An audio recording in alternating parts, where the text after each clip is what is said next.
after I left there, I didn't think I was going to be emotionally like hurt in that standpoint.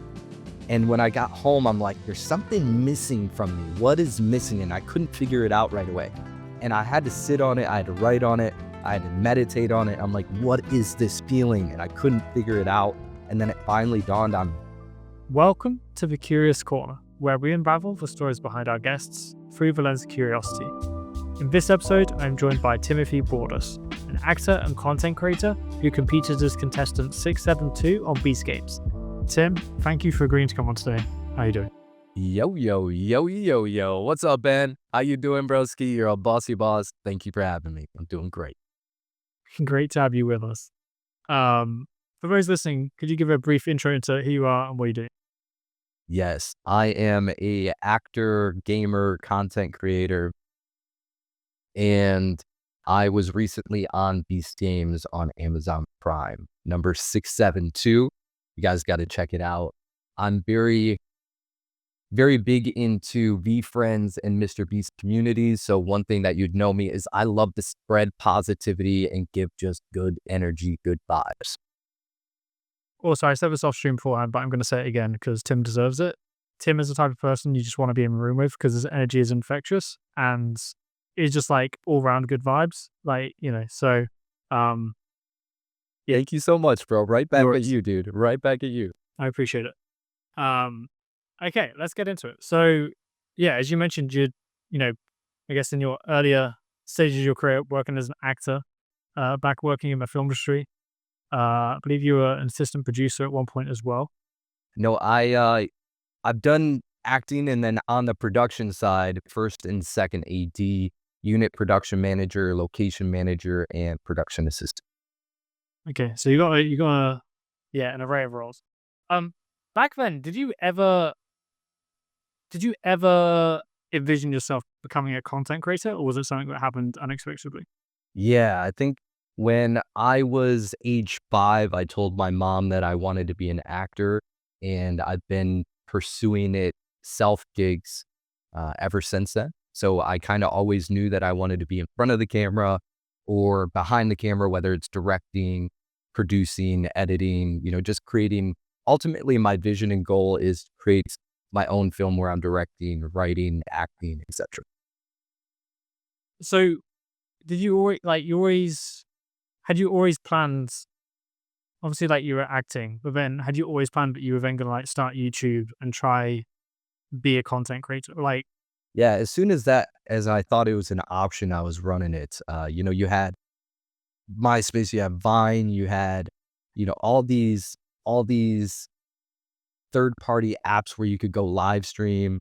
You had the ability to create content on, all these platforms. And it was just one of those things where, once you're a creative, you're always trying to create and you always have ideas flowing and you want to share them. So as being an actor or even in high school in drama class and stuff like that, you're Broadway, you guys could think of that.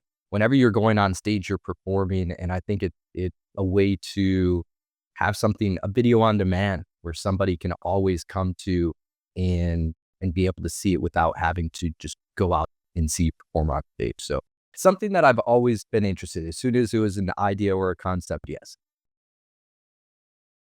Got it. Makes sense. Definitely having the acting background, I'm sure must help. Improv classes, bro. Improv classes. It's like just thinking on the spot, having fun with it, just being your authentic self. Yeah. I think improv could really help a lot of people, especially with being able to just talk to someone in front of you. It's like you're getting outside of your comfort zone. You instantly have to think, and you're less in your head, but more of just like do.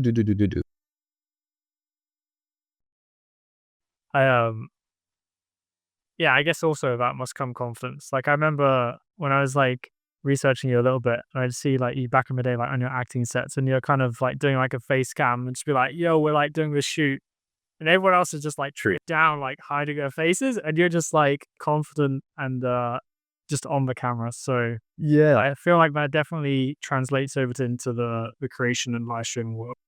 Yeah. Whenever you watch a film, you think about the BTS and what happened behind the scenes, and those are the things that I really, really love and enjoy seeing whenever I watch a film. I'm like, okay, well, what about the behind the scenes? Like, what happened? Where's the bloopers? Like, all that good stuff. So I'd like to kind of just give a little perspective beyond the camera.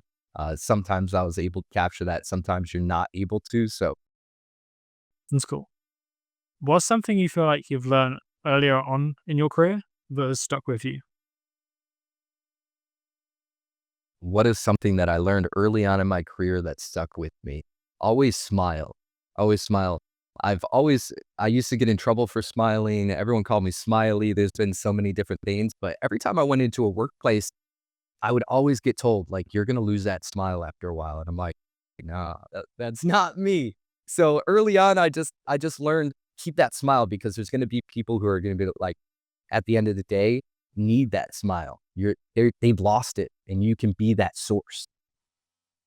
Smiling kind of made me think of kindness and just like I had a guest on a couple of episodes ago and we were just talking about kindness and how like nowadays it's like so people just aren't as kind as they used to be or they think to be. And it kind of makes me think similar to smiling. Like everyone is like so head down on their phones, doom scrolling that people aren't just like saying hello or like opening doors to people or, just saying how's your day, just general like normal human interaction.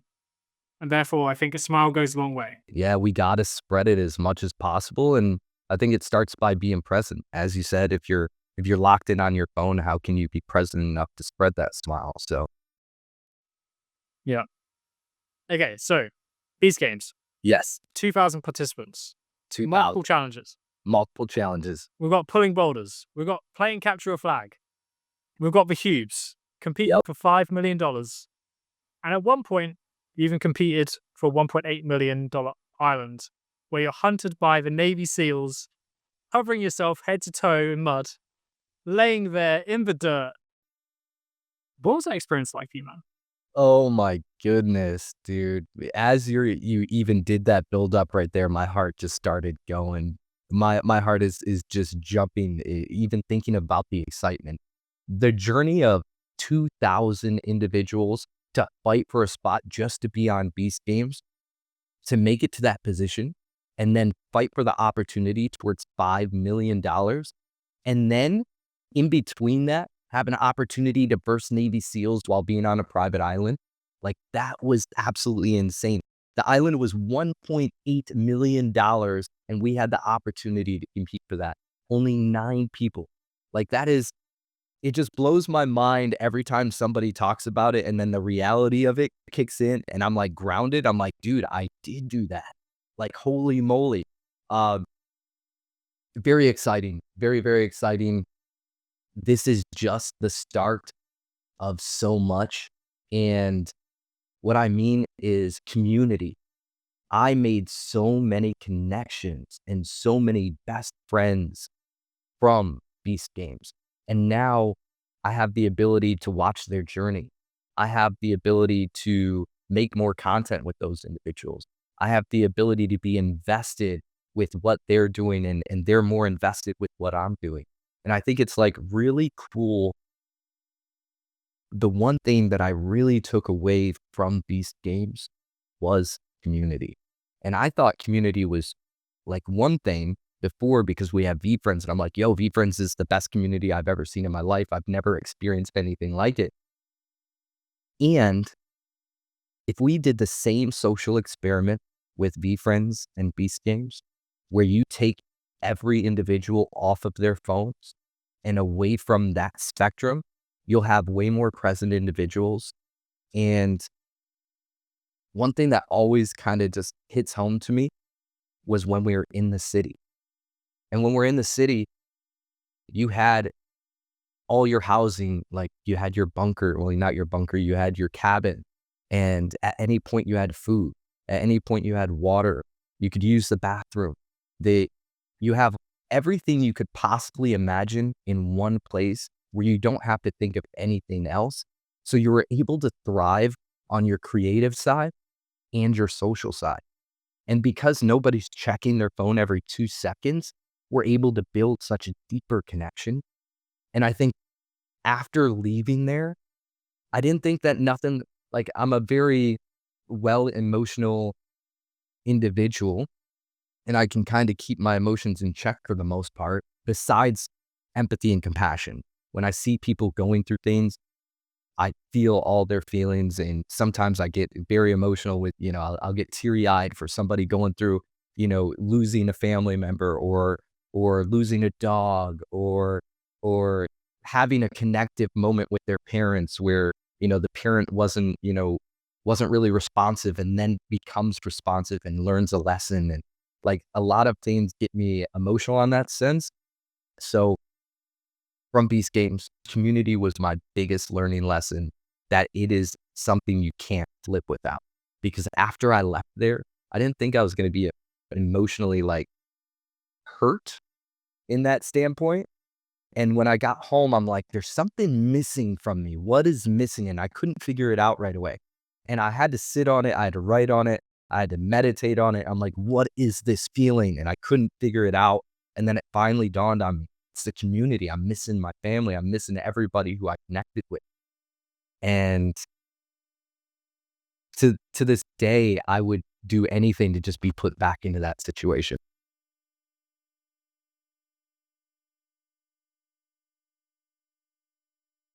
I mean, I love that, and I think it makes a ton of sense, and especially because you're all coming into this, leaving your family, your friends, essentially you're all leaving your comfort zone. You're being flown out to the middle of nowhere and all going through this experience together for the first time. No idea what's going to happen next. And obviously, removing your phones, yeah, like it makes a ton of sense. You're now living, breathing with these people you've never met before. And Yeah. Living, breathing, and seeing your excitement and seeing my excitement and seeing your highs and seeing your lows. Like when we're in the regular space, you're not really seeing those types of emotions like you would in that kind of environment. So that's what I really felt like really brought us together, because you're seeing how someone actually is feeling. Where in a lot of cases, someone's hiding it behind a phone. You're not seeing it because, they exit that situation. You can't exit the situation. You're seeing how people are feeling. And it made me feel way more connected. And I love having compassion and empathy for individuals. And like, that's what grounds me, is seeing those things where I'm like, okay, now I just got to try even better to make sure that nobody has to go through those things. got it. Or, learn. I think it's important for some people to learn those lessons. And it's a beautiful thing. Yeah, definitely post VCon, Okay. multiple times I've had like VCon blues. 100,000,000%. After the first year, that's the feeling that I got. I experienced it, and that's why I was like, "Yo, community is just way different, right?" But I undervalued it until I got onto Beast Games, and I realized that this is something that you can't live without, that this is something that, like, makes you even more stronger, even more capable. It was the first time I like walked into a room and I was generally like, I think I found my people. I think I found my tribe. Yes, But like exactly. to your point, like so many people just going day to day and have probably never had that experience. And then therefore when you do have an experience, it's like so enlightening and just like ready to opens up your eyes to like, oh my gosh, this is what an actual community means. Yeah. Experience a different side of people where you're like, I feel so connected to these individuals around me, that you can be who you want to be. And I think it's important to be authentic. And Gary always talks about being authentic. And that's how you're going to find your cohorts, find your audience, is by being who you are. And as Gary says, if you're not, or if you are being who you are, that audience is naturally going to come to you, and the ones that don't vibe with you are going to, go to another person, and that's okay. That's not your audience. Your cohorts are the ones that are going to gravitate towards you. 100%. So what do you feel like the most challenging part of participating in Beast Games was? Most challenging part of participating in beast games besides being away from family, like being away from my kids. Wait, so how long were you away for? In total, I was gone from August to September. Or no, July to September. July, August, September. Yeah, so a couple of months. Yeah, pretty baller. It was insane, dude. It was insane. Like living in that city, we were living in that city for a while. It was really, really cool. And also, correct me if I'm wrong, but I think you had to just be like, I'm going away for a couple of months, so I can't tell you what I'm doing, but no, yeah, it's like it's So something good, and I may be back in a month, I may be back in like 2 years. that's exactly what I told him. That's exactly what I told him. I looked at my kids. I'm like, you guys, I just want you to know if it's, I may be gone for 2 years, but I love you. Just know that I love you. And they ended up getting text messages. I didn't realize it at first. I found out while I was in the games that they were receiving text messages stating that I was in the games, that I made it through that level, that or if I didn't make it through, they would get a text message. Then I found out and I was like, oh snap, they're getting notifications that I'm here and that I'm making it through each thing. Like that's pretty baller. I didn't know that at first. So it was really, really cool. So I didn't have to like go into detail with anybody. They kind of found out based the text. Mhm. Aside from the obviously like the community side being a massive piece, just like being away, I guess for those few months, do you feel like you learn anything about yourself personally? I really wanted to show my kids that you can do anything, that you can challenge yourself. So I guess one thing that I learned about myself personally is that you can have trust in your words and you can have trust in your actions. And I really wanted to show my kids that you can do those things. And I put it out there and I had trust in myself. And I think it's important to have trust in yourself and be bold enough and have the confidence and go outside of your comfort zone. One of the biggest things for me that was the challenge was the fact that I was going into the unknown. That usually I have like a general sense of what's happening, where I'm going, what I'm doing. Not like planned out to the T, but I have a general sense. Where this was completely going into the unknown, which is uncomfortable, but it felt so right. It felt really cool. It felt exhilarating. And I think that was the biggest challenge is, is going outside your comfort zone. And what I learned is it's okay to trust yourself. The more I leaned into trusting myself, the more the outcome became brighter, became more, I was more present. But if I didn't trust myself in those moments of making those decisions, if I'm questioning myself, it would have gave me anxiety. It would have gave me more of like, oh my gosh, what's happening? I don't know if I can, all those emotions, right? But because I was like, okay, hey, you're going through this. I just need you to lean into your intuition, lean into trusting yourself. And the more you do that, the more things are going to work out in your benefit. And I just kept having trust, kept having faith. And the more I leaned into it, the more things were happening in my favor.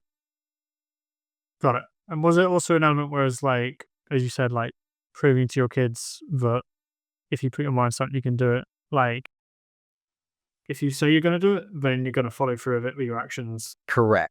Correct. And don't get caught up in the reality just don't get caught up in life. Like you can do things. Like you don't have to just like be zoned into just a 9 to 5. Like you can follow your career, like your passions and your desires while chasing and making those moves that will continue your foundation. But I just want to give them the ability to say, hey, even if life is hitting me and I just think I just got to go through life, just sit back, fall into that childlike behavior and say, hey, you know what? What did I like to do? What do I enjoy? What is my passions? What is my dreams? Let me continue to follow that.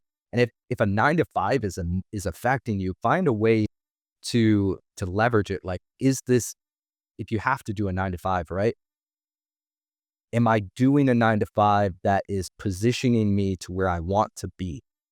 Am I doing something I'm excited about? Like you said, you're excited about IP. Is your next job chasing that IP excitement? Is that what's going to give you that, almost like, if you're excited about it, if you're interested about it, you're gonna work towards it. If you're not interested in it, it's gonna be blah. You're not gonna have fun, all that good stuff. So, yeah, I think it's just showing them the ability to do what you want to do and never give up, even if life is hitting you. 100%. Well, I can say from a distance that you're definitely, in my opinion, showing them, and Thank you, dude. you're a testament to your word. And I appreciate that. I love seeing you grow from afar. That just gave me goosebumps, bro. Thanks. And obviously, like another massive area where, again, you've said it and then you followed through your action is content creation, which we kind of touched on a bit earlier. But yeah, Tim started YouTube back in 2014. So he was on there before the cool kids. Just gotta like Wow, I didn't even know the year. Wow, bro. before like whole jumping on the bandwagon, Tim was doing YouTube before it became cool to be a YouTuber. Dang, wow, bro. That just touched me, dude. 2004. I didn't even know that. Holy moly, bro. Thank you for that. Dang. The context is real, guys, because you're going through your journey and you're not stopping to like smell the roses. You're not stop. You just had that next goal, that next vision, that next what you want to do next. So it really, really freaking amazing that you brought that back, bro. Like that really that gives me the feels, dude. It's been over 10 years that we've been working on content creation and chasing that dream on social media in regards to that. Wow. Wow, dude, that's crazy. Dang, It's but cool. then, dude. It's like the consistency and the grind of that. And like these games is obviously a great opportunity for you, but like you're still like early. True. 10 years in and you're still early. It's I true, agree. dude. Um, Wow. it's cool. Dang, my heart just jumped, dude. That's good. That is good. Thank you for that, man. No worries. Okay, what do you feel like is the biggest misconception people have about content creation? Now you've been in the game for 10 plus years. Yeah, I feel like, yeah, some people just feel like you could hit it off with a video, which you can. I definitely think you can, but the main concept is like consistency. You have to be consistent with what you're doing. So I think people just think, yeah, if I just go on there, make one video, I'm gonna, I can potentially make it, which is true, very much true. There is that possibility. I'm not saying that there's not a possibility. One video can change your life. However, I also believe that consistency is what's going to get you there. Consistency, hitting those small goals, which will lead to that eventually vision where you're wanting to be. So the misconception, I believe, would be individuals thinking that it's just going to be easier than what it is. I think that at the end of the day, your ground zero video is going to look way different than your 300 video, as long as you're interested and passionate about it. So the misconception is a lot of people are like, I have to have it perfected before I start. I don't believe that. I believe that when I started, I had my first video camera taped to the wall, duct tape to the wall, just so I could have an angle. And I was sitting in my living room below a couch on the floor, playing on a PlayStation that sounded like an airplane. So, so you start from everywhere and anywhere. And I was using a PlayStation camera. So it wasn't like you the journey is beautiful. You don't have to have the highest equipment to start. You can just use your phone, even if it's not the most high-end phone. Just getting out there and doing it, and just having faith that you're going to improve it little by little each time. And then every time you post a video, rewatch that video so that way you can find out what you want to create on the next one. Just include little trajectory movements that are going to move you in a positive direction. Like, okay, if you and I make this video today and there was no captions, okay, next one, how can we get captions? And then the next one after that, okay, how can we get better lighting? Okay, sweet. Now, how can we get something that pops up on the screen that tells somebody their name? Sweet. Now, how can you like just little movements that are going to give you a better result over time? It doesn't have to be perfect right off rip. Just get in there and just try it. I I like that sentiment and I agree with that sentiment. Because as you're talking, I was like jokingly like thinking back to like some of my first videos. Um, Now I'm thinking like first videos back in general, but I was thinking just YouTube Yeah. and like the thumbnail of my first video is horrible. And it's like that for like my first like 4 videos, and just like, but it's so funny what you're saying about it, just like like almost like every video you upload, just like find one thing of like, how could this be slightly better? And just moving that needle slightly. And then, yeah, you then obviously can look back and be like, damn, like what the hell was I doing? It's, yeah. And I see that with my stuff and I'm sure you see with your stuff and this. You can also look back and think, I'm so proud of that version of me starting. Because if that version of me didn't make episode 0 and didn't make it, even if it's cringy, if that version of me didn't do that, I wouldn't be where I'm at now. I could be 300 days behind. I could be 500 days behind. I could be whatever it may be. I think it's really important because I've done some cringy videos where it's like, it doesn't matter. Like I've went and done some auditions. I've went and performed in certain videos. And I'm like, yeah, it's not really a video that I would be like, it aligns with my brand, but now I did that. So it's like a learning experience. Okay, I'm not going to do those type of videos anymore. Okay, makes sense. Now I'm going to make sure that if those type of creators reach out to me, then I'm like, hey, cool, I really appreciate you. Unfortunately, your content doesn't align with my brand. Like in that kind of realm. So I really like to, yeah, I really like to learn and ever grow. And just as you were pointing out, if we're just hitting just a new thing every single time and just gradually getting to the point of where it is perfected. And then you look back and you're like, wow, holy moly, look at the progress. That was a really crappy video, but holy moly, I'm really proud that we're here today. And yeah, I just like to look back and just think earlier versions of ourselves because they're the reason why we're in the position that we are. Or I look back at I'm currently in the present moment and I'm like, what can I do now that my future self is going to be really proud of? Makes sense. I also think it's like just super fun to just like experiment with it and just like maybe if I change the color of the captions, it will be better. Yeah, Just like lean into the fun element of it because otherwise, I don't think you're ever gonna get to your 100th video. it's true. Or whatever it is. It's true. As a creator, how do you handle self doubt when at times things aren't going your way or you're not seeing results you'd hoped for? Usually if that's happening, it's usually because I'm not taking care of my normal routine. So if I have self-doubt or if I'm having those moments, it's usually because I'm either not eating right, I haven't got my testosterone out of my body like working out, I haven't meditated, I haven't journaled, usually because of those reasons. And as soon as I notice those, I'm like, "Oh, hey, I'm having a disturbance. It's basically because I'm not following my routine as good as I should be. Let's make sure our routine's on point. As long as our routine's on point, the emotions, the everything's in check." That makes sense. Yep. Um, yeah, it's kind of I guess that's like self awareness. Yeah. I'm actually thinking back to like a moment I had recently where I was just like, it's weird. Like for what once I was just like not feeling it, and I was like, damn, why aren't I feeling it? And it was just a case of like, okay, well, I haven't moved, I haven't done exercise, I probably am dehydrated, I probably haven't eaten properly. Exactly. Exactly. But then it just like by not doing those things, it just throws off your I don't know mental cognitive mind of just like yeah It does, bro.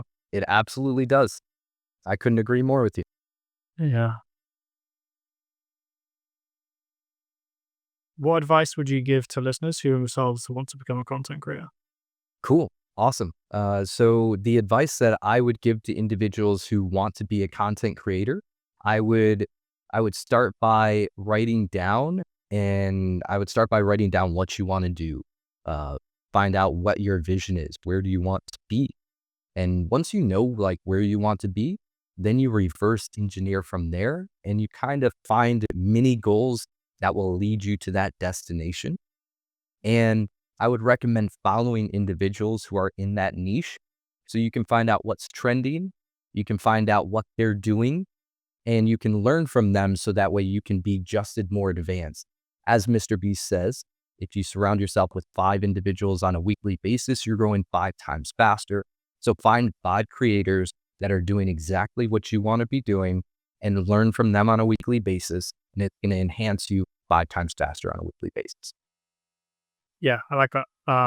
Something I've been like thinking about loads recently, and I think I've ranted on a bit to my friends as well. Just like whole thing of as you're saying, like if you don't have a direction, then you're kind of going nowhere. But actually, if you know where you want to go, then you can just reverse engineer it. It's like, how do I get there?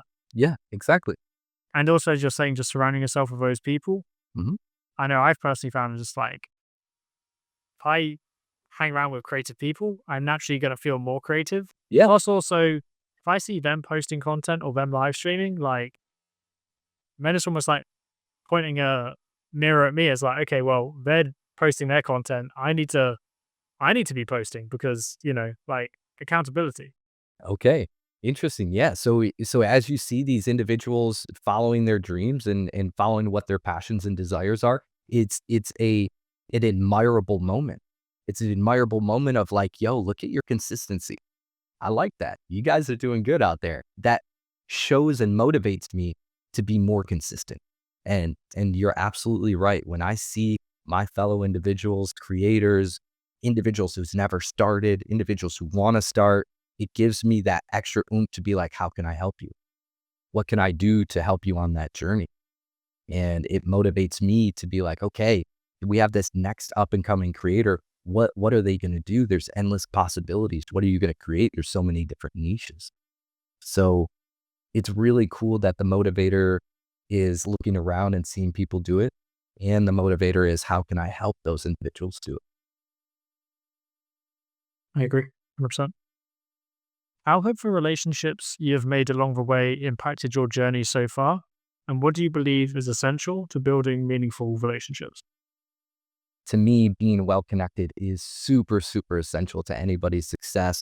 Not everybody's, but I believe it is definitely something that is going to bring you up. It's something that if you're getting involved with individuals who are within your space, you're that much more capable of learning in the Web3 space, as we know, alpha, or you're much more capable of learning the news early on. So that way, when you learn that information, you're capable of acting on that information. So being connected and having those networks is going to keep you top of mind. It's going to keep you in the known. And as long as you are in that space, you're able to act on it. So it definitely affected me because without having those connections, like Sean Hendricks, quote unquote, thank you so much, Sean Hendricks.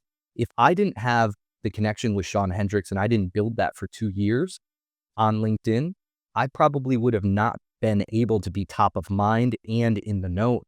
So it's definitely affected my opportunities because with Beast Games, he posted on LinkedIn.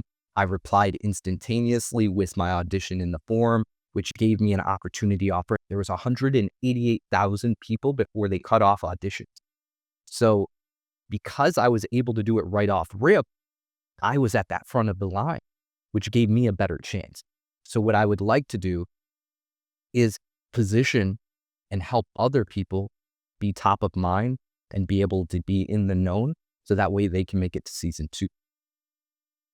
So what I think is essential to building meaningful relationships is wanting to build meaningful relationships. If you don't have that interest, you're not going to make deep connections. If you have the interest in meeting people and finding out what they like to do and how you guys can bring your world and their world together, you're going to be able to make a deeper connection. So it starts with wanting to build a deeper connection. If you're going around, I hate people, then you're going to go around and not make those connections. But if you go around, I want opportunities to meet these talented, skilled, genius level individuals, you're going to find those individuals because that's what your brain is wanting to find. I agree, but I think people are very self-focused and self-centered nowadays. Mm, And when I think about it, it's just like having curiosity, as you kind of saying, and like those good intentions, and then just being your genuine self. And mm. not trying to like, hey, we're gonna be friends so that in like 2 days' time you're gonna buy this thing off me. You know, like not that. It's just like, hey, I see what you're up to. Like, I love it. You're cool. I Like, what? admire what you're doing. Yeah, I admire what you're doing. Yep. And yeah, like be a value creator and just like support one another and just be like, you know, if there's any way I can help you, then let me know. Likewise, and be a good person. Yeah, absolutely. And it's primarily finding out where you can give value first. So as long as you're interested in building connections, you're going to ask those questions about that other individual. You're not going to be self-centered because you're interested in building that connection. You can't build a connection if it's one-sided. So that's why, like, when we had this conversation prior, we had a whole almost hour conversation with just about where you're going, what you're doing, etc. If it was one-sided, we're having a conversation, a meeting about just me, that's not going to build a deeper connection, bro. I would just be like, okay, this person likes to talk about themselves. And I personally am usually the person who's like, hey, what about you? How's things going? So this is a very unique time for me to where it's like, oh, hey, these are questions for you, where I'm usually giving the questions. Mm. Yeah, that's true. Okay. You miss 100% of the shots you don't take. In what ways has this been true in your life so far?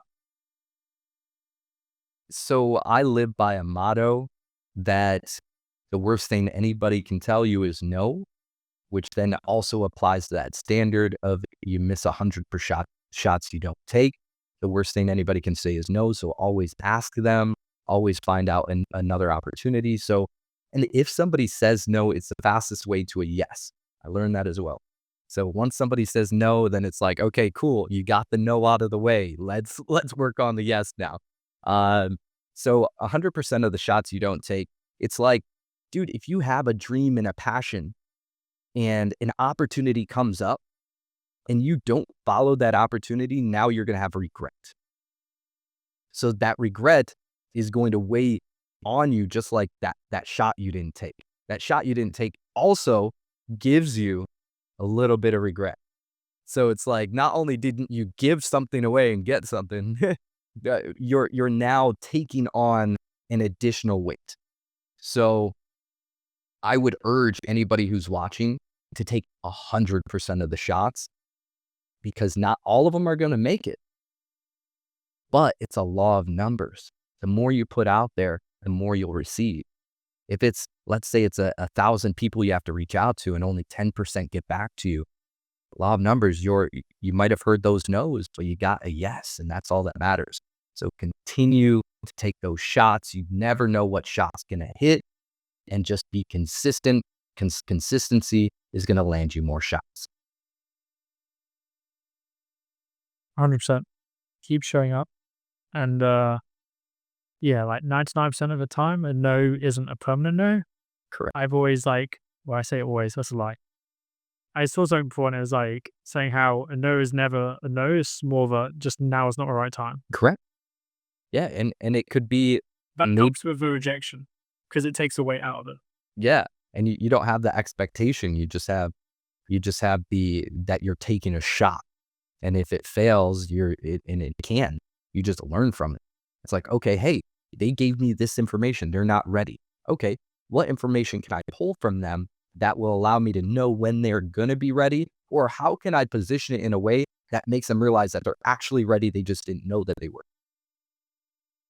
Yeah. Okay. Final question. What failures do you cherish the most and why? I cherish every failure. And why? Because I'm learning from every single one of them. If I don't fail, I will never appreciate the win. When we're going through these failures, they can take us all. Like, they could take all of the emotions. They could take all of the feels. Like, we could be in the worst situation.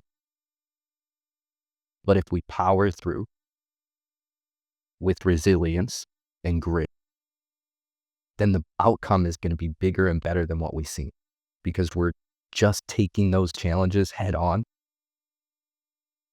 and we're not afraid to lose, because losing is just going to make us that much more tougher. So I'm not afraid to lose. And I think Gary capitalizes on this as well. When you lose, it's an opportunity to learn. So there's been a point in my life where losing was rough. Losing's hard. Losing had all the emotions. But then once I realized that, dude, as soon as I learn, there's an opportunity to grow, and I won't lose that way again.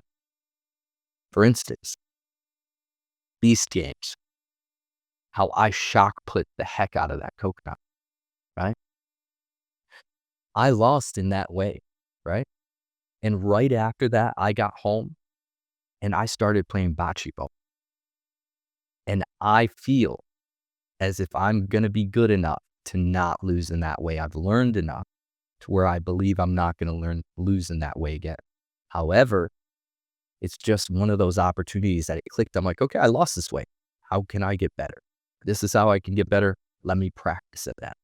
I know it's a weakness. Let me make it a strength. And a lot of times it's like, okay, well, work only on your strengths.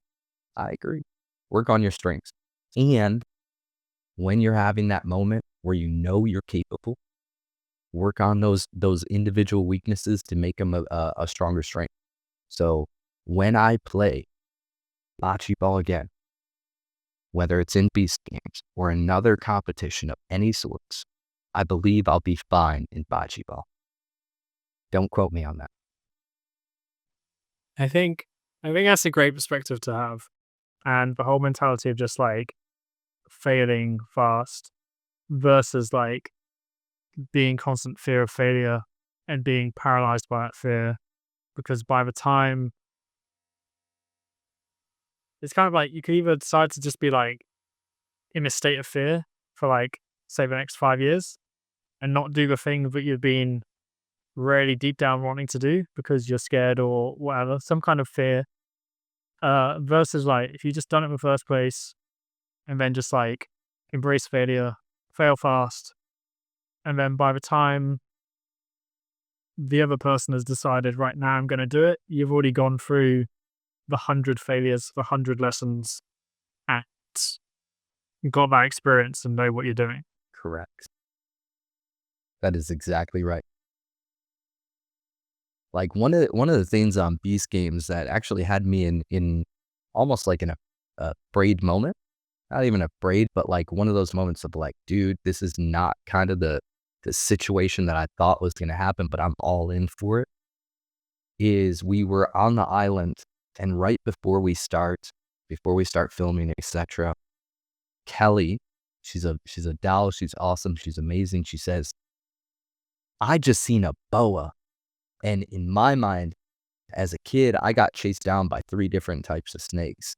And I have a snake experience, like many experiences where just like snakes are not my thing.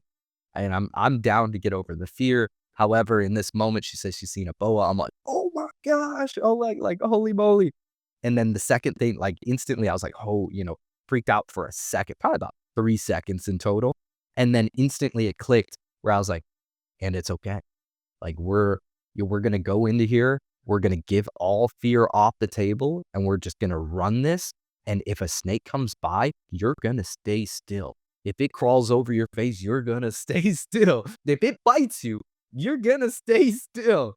And that's just kind of like what I repeated to myself, because when there's opportunity and failure is an option, why not give your all towards the opposite? Why not give your all towards the latter, which is I can maybe not get bit from this.